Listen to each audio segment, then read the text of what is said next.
And after the completion of the presidential primaries of the People's Democratic Party and the emergence of former Vice President Atiku Abubakar as the flag bearer of the party, the search is now on for who are good enough to be running mate of Atiku. Of course, the search is majorly towards the southern part of the country, and there are arrays of party members ready to fill this position. And our Rise News analyst, Dr. Amadi, now joins us now to take a look at, this big opportunity. Some would say that the PDP has to really correct, some of the errors it had made in the past, which maybe led to them losing the election in 2015 in the first place. But first of all, let's start with, yes, Atiku from northeastern Nigeria. One would expect his running mate should be from the south, but some are calling that he should be microzoned to the southeast. Do you think the southeast stands a chance to get the running mate just like it did in 2019? Well, yes, it does. I mean, like you said, the south, it has to go to the south, and of course, south is, there are three components in the south: south, southwest, southeast, and south-south. And one can argue that maybe based on the party's performance strength, two zones will be in serious contention: the south-south and the south-east. We've seen little activity during the presidential primaries on the southwest side, considering that the vice president who is just leaving office, or who will leave office in the next year or so, is for the southwest, and the APC has more of their dominance in the southwest. So the PDP is in the south, largely a southeast and south-south phenomenon. And so what that means therefore is that if you look at in terms of momentum, in terms of voting compete capability, and in terms of personnel who may be favorably disposed, you can argue that more of them are in southeast and south-south. And of course, southeast lost out. They had about 7 or there about 8 candidates in the last primary, and they didn't win. And so you would think that it's a zone that will be fancied. Again, considering that one of the major aspirants left to join Labour Party, who is gathering some significant momentum in the zone as well as nationally, it stands to reason that Southeast will be a very will be considered seriously. They're going to be the beautiful bride now to, the PDP, and in expatiating on that, some names have propped up already on the PDP's list of those who are being considered very strongly from the southeast for the position of Vice President to Atiku, like one of the losers in the primaries, Ayim Pius Ayim. Another person is the former Deputy President of the Senate, Ike Ekweremadu, and even Ihedio, the Speaker, and of course a 3-time senator, ranking senator, and 2-time governor of Enugu State, Chimaroke Unamani. How would you assess their chances? Well, for the start, I think the PDP has a tradition of consulting all their major institutions, the BOT, the Governors Forum, everybody. So that's a pattern. Secondly, the candidate himself, Atiku Abubakar, is experienced and surrounded by very experienced persons. So you would think that this will go to major considerations to factor in here.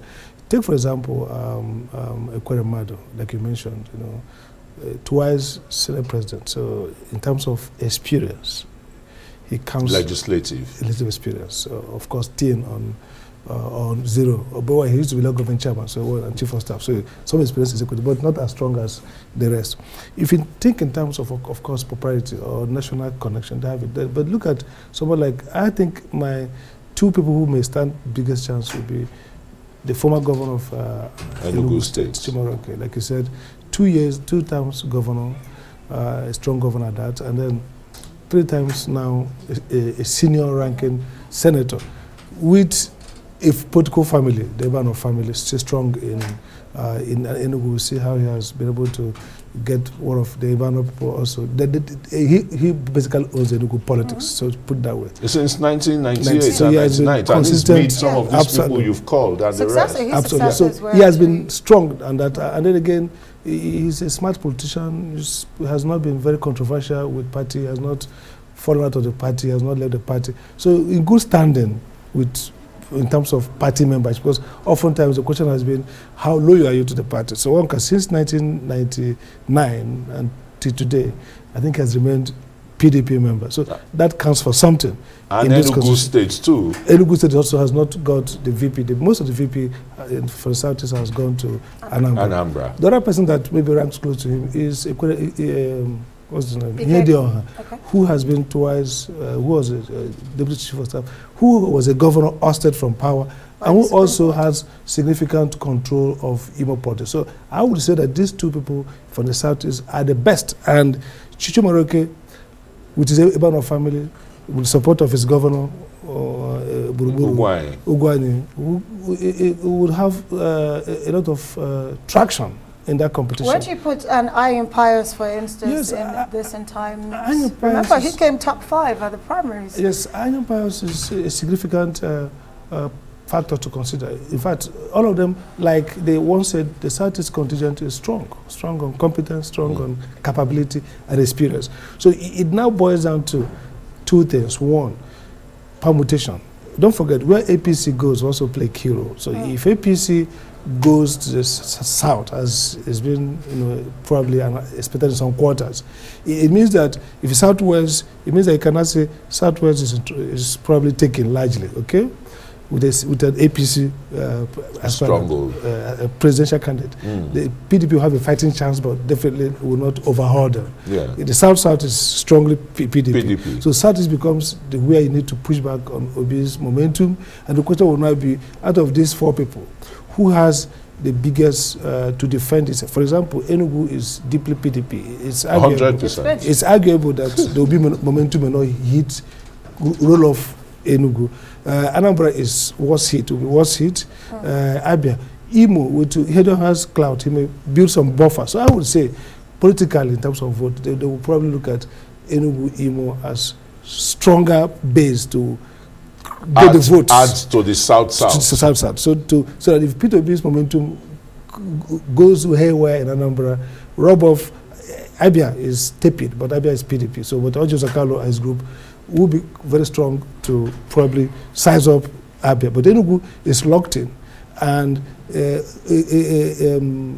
is also like a political dynamo in Imo. So 2 of these areas, in my view, will be the political zone that can be a buffer for PDP against what is looking like. So how should the leaders in the PDP from the Southeast, what should they be doing right now to get that one person who will be acceptable? Remember back in 2018 when Peter Obi got picked, there was some pushbacks, especially from governors from the Southeast part of the country. They said they were not consulted on time, but eventually all that, we saw how it ended. So what should it be done right now so that way they can get that acceptable candidate? Remember, the Southeast is one zone. There's South there, and even the Southwest, if you're saying the South. So a formidable contention too. I mean, the governor Kowa and others are strong there. But the point is that Southeast has changed a lot since Peter's exit now.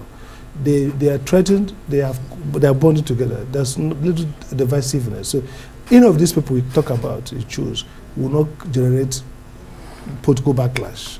Omahe, who was very angry with Peter Obi, has left. So there's some kind of relationship between Chimaroke, Kuremado, Anyem, and who are the principal people. So there will not be much acrimony. And again, the PDP has learned from that lesson, that experience. So they're going to be more consultative. So you're going to see them announce their VP maybe much later to the deadline, because they're going to take time. Even if the candidate knows who he wants or the party leadership knows, you have the national chairman is a very smart and strategic person who likes to operate under and calmly getting sorted out.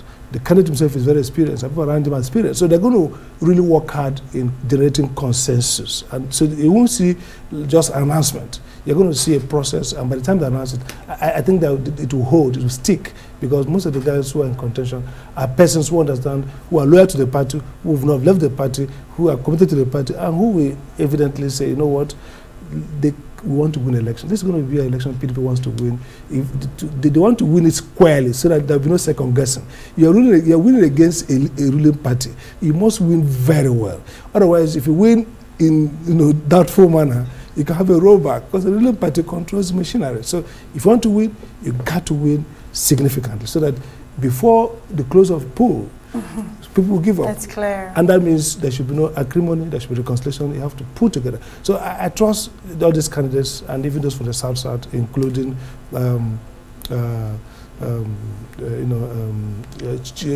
including those was governor of Delta. But like say Chief Moroka said, for example, has a background of family that has remained strong on the ground. So see his name come up now, it's not a surprise to me, because he has got some political family and has got a reputation in Enugu State. So I would say that those are the two most likely person, Chimoroke and Emeke. Good place to leave the conversation. But the party will decide. The party, definitely, so. but they have to consult widely to ensure that the right man, because they need to put their best foot forward. They've got an election to win at the end of the day. Dr. Sam Amadi, Arise News analyst, thank you for joining us tonight.